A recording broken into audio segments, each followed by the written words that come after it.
There are 3 different severity levels to battery charges here in Florida.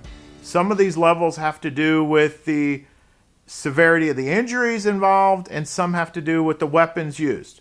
Let's take a look at these 3 levels and see how they work.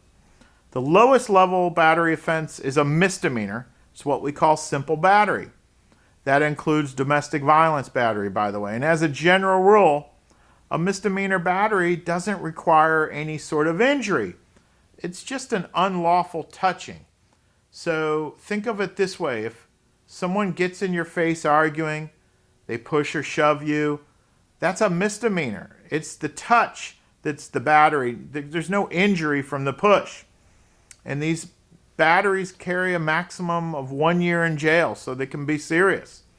But if you take that same push or touching and you didn't intend to do injury, but you did, they trip and fall and it causes great bodily harm or disability, you've upgraded that misdemeanor battery into a 3rd-degree felony. It's what we call felony battery. And a felony battery is punishable by up to 5 years in prison. It gets pretty serious. There's actually a couple varieties of felony battery, and the most common variety is known as domestic battery by strangulation.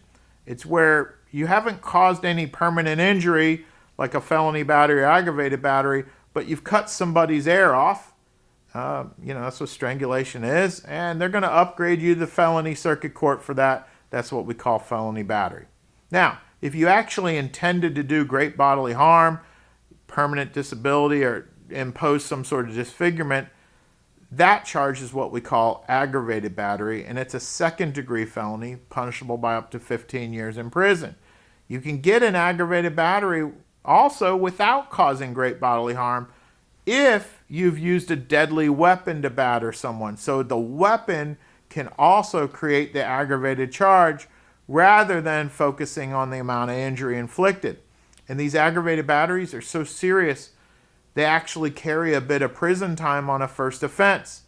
So you'll want to get a good attorney. I know I sound like a broken record on this. Get a good attorney to make sure everything works out well for you. I wish you luck on your case. Thanks for watching. Take care.